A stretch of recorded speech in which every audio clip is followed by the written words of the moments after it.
Hi everyone!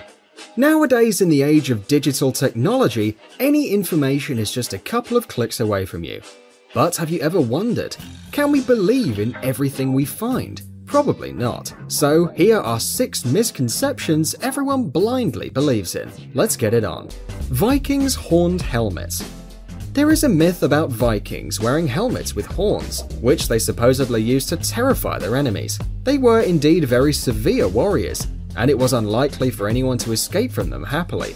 But unfortunately for Viking lovers, the only Viking helmets that have been discovered are just round and made from leather or metal. It seems like the idea of horned helmets came from Catholic chronicles. The priests in these chronicles described how they suffered attacks from these Scandinavian pirates and called the intruders devil's messengers, attributing to them tails, hooves and horns, which apparently turned out to be the most impressive thing about them. And talking about Vikings' armor, well, it is worth noting that they fought standing in a tight row, where any careless move with a horned helmet on the head could easily hurt someone else and leave him eyeless, or even worse. Human blood is red.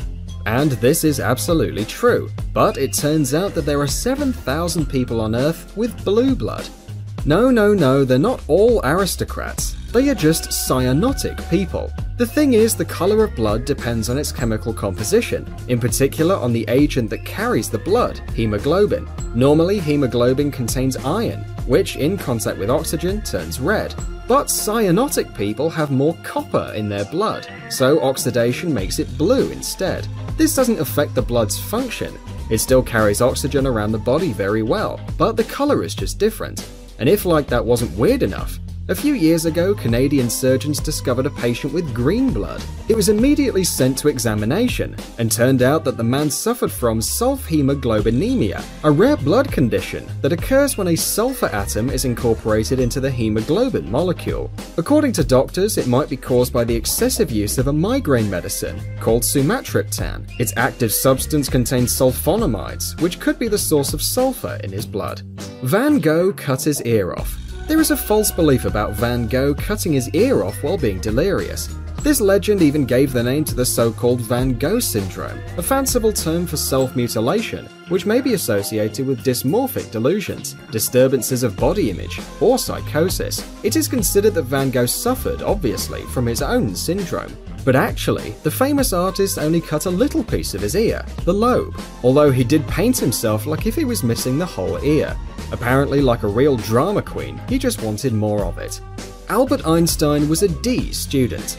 Many lazy students love to justify their laziness and bad marks, talking rubbish about the genius Albert Einstein being also a bad student. But that's not true. The thing is, he spent most of the time studying in Germany, but he got his school certificate in Switzerland, where the grade system worked the other way around. In Germany, the highest grade was 1, the 2 was lower, and so on. In Switzerland, on the other hand, they use a 6th grade system.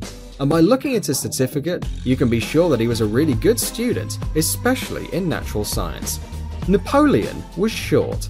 It is commonly believed that the famous leader Napoleon was 5.2 feet tall, but actually, and this is scientifically confirmed, he was 5'6", which is totally okay, right? There is an opinion, though, that it was the British who gave him the nickname Humpty Dumpty. Either on purpose or not, they switched French long measures into British wrongly. There is another version more down to earth. His body was disproportionate. Since the day he was born, his head was big and his body was thin, which must have looked ridiculous. Besides, his marshals were all the best of the best, tall, well-built and strong. By their side, anyone would look like a freaking leprechaun. Humans only use 10% of their brain. This myth is as old as Adam and is one of the most false and unkillable. Let's sort it out.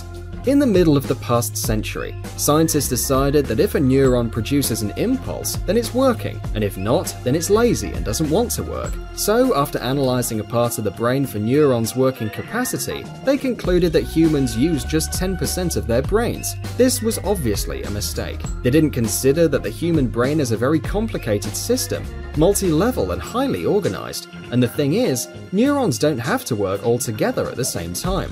When we aren't walking, the walking neurons are resting. When we're silent, the speaking neurons are asleep, and so on.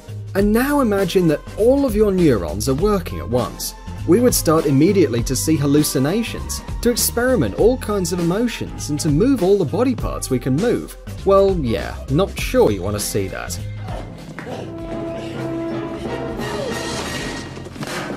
So take it easy, your brain is working just like it has to work. And since we're not in a movie, well, we hate to tell you this, but you're probably never going to be a superhero.